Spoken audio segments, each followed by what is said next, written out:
नमस्कार, मैं राहुल कठेरिया। पूरे देश में लोकसभा की कुछ सीटें ऐसी हैं जो जिनकी चर्चा पूरे देश में बहुत अधिक है। उनमें से एक सीट है पूर्णिया सीट। पूर्णिया सीट की चर्चा इसलिए भी है क्योंकि पूर्णिया से निर्दलीय उम्मीदवार हैं जो इस वक्त पप्पू यादव जी हैं, और पप्पू यादव जी कई बार सांसद भी रह चुके हैं। और पप्पू यादव जी ने कुछ दिन पहले अपनी पार्टी का विलय करा लिया कांग्रेस पार्टी में, इस शर्त पर कि उनको कांग्रेस से पूर्णिया सीट से उम्मीदवार बनाया जाएगा। लेकिन ऐसा हुआ नहीं, चूंकि पूर्णिया सीट चलेगी आरजेडी के खाते में, तो आरजेडी ने वहां से प्रत्याशी बना दिया बीमा भारती जी को। और आज की खबर यह है कि तेजस्वी यादव जी की तरफ से पप्पू यादव पर पलटवार किया गया है। आरजेडी की तरफ से पलटवार हुआ है कि पप्पू यादव जी जो है बीजेपी की बी टीम के तौर पे काम कर रहे हैं। और दूसरी बड़ी खबर यह है कि राहुल गांधी जी आज पहुंचे हैं बिहार में चुनाव प्रचार प्रसार करने के लिए। तो उन्होंने वोट मांगे हैं आरजेडी की तरफ से प्रत्याशी, इंडिया गठबंधन की प्रत्याशी पूर्णिया से बीमा भारती जी के लिए। तो इन सब कारणों की वजह से पूर्णिया का पेच फंस गया है। इसी पर चर्चा करूंगा, लेकिन उससे पहले चैनल को सब्सक्राइब कर लीजिए और घंटी के बटन को जरूर दबा दीजिए।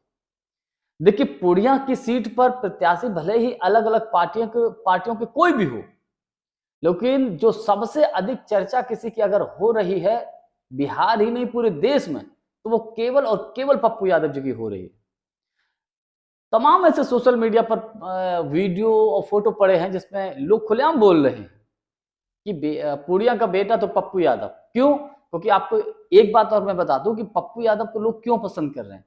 चाहे कोविड का समय हो, चाहे बाढ़ का समय हो, पप्पू यादव जी लोग बताते हैं कि खुलकर मदद करते हैं, खुलेआम बताते हैं। तो प्रत्याशी भले ही इंडिया गठबंधन की बीमा भारती जी हो या बीजेपी का कोई प्रत्याशी हो, लेकिन जो माहौल है पूर्णिया सीट का, जो चर्चा है पूर्णिया सीट को लेकर, वो केवल पप्पू यादव जी की है। और आज राहुल गांधी जी गए हैं बिहार में, तो उन्होंने इंडिया गठबंधन की प्रत्याशी पूर्णिया से बीमा भारती जी के लिए वोट मांगा है।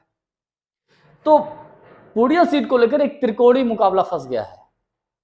अब जीतेगा कौन, ये तो बाद की बात है, जब रिजल्ट सामने आएगा तब पता चलेगा। लेकिन एक बात मैं कह सकता हूं कि पूर्णिया से जो दिल अगर किसी ने जीता है तो वो पप्पू यादव जी ने जीता है।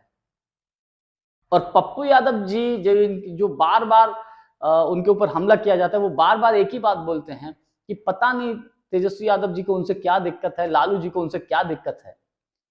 और विशेष बात पप्पू यादव जी की कि इतना सब होने के बावजूद उन्होंने अभी तक किसी भी प्रकार का किसी के खिलाफ अपशब्द नहीं बोला है।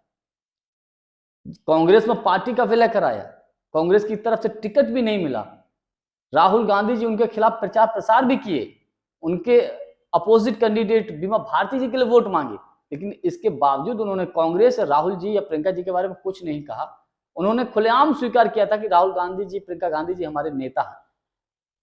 तो मैं ये मानता हूं कि यकीनन पूर्णिया की सीट पर जीते चाहे कोई भी, अभी रिजल्ट आना बाकी है, लेकिन दिल पप्पू यादव जी ने जीता है।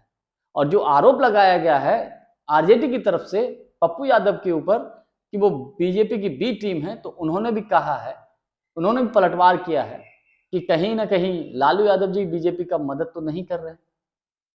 ये पलटवार पप्पू यादव जी की तरफ से शायद हुआ है। आज के लिए बस इतना ही। बहुत बहुत धन्यवाद। नमस्कार।